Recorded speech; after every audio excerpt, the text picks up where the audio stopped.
Hello, hello! Kane Treble here from Generally Practicing. Welcome for some more KFP practice questions. As my personal hero, Bandit Healer, would say, let's do this. Now, our questions today are brought to us from our friends over at kfpbank.com.au. They've got over 500 questions, study notes, can do one-to-one feedback sessions, have an image library, and of course, a free trial. So if you find these questions helpful, give them a check out. Now, of course, their link is going to be in the notes below, so check that out once you are done with this video, maybe. Now, if you are ready, we'll get right on through to it. We're going to give you 2 minutes on the clock today. Normally you get about 2.5 minutes in the actual exam, but we want to give you that time to be able to go back through. So of course your time starts now.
And your next question.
And your final question.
All right, so how does everyone feel you went?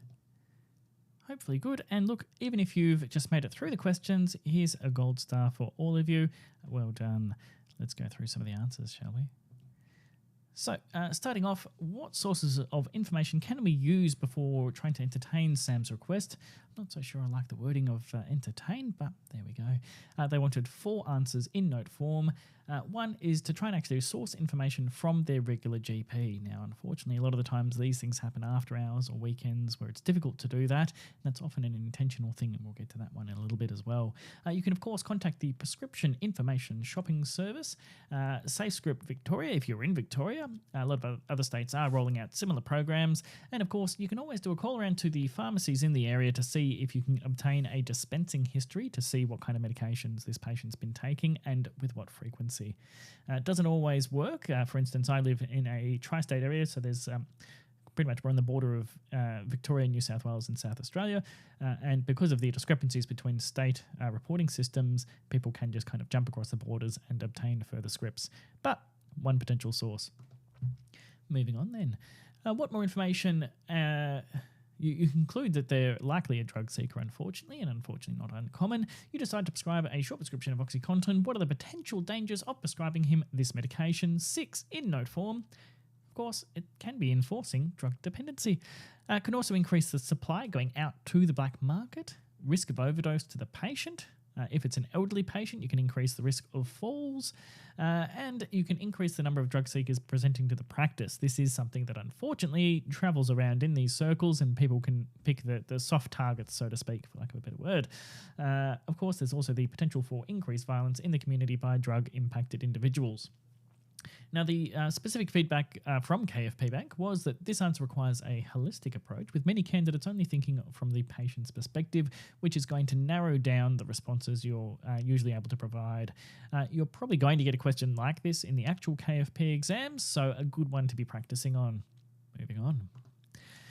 I wanted to point out from this article from Australian Prescriber that there are more than that in terms of potential harms of misuse, and if this is something that you would like to kind of flesh out a little bit more, I'd recommend having a read through of this article.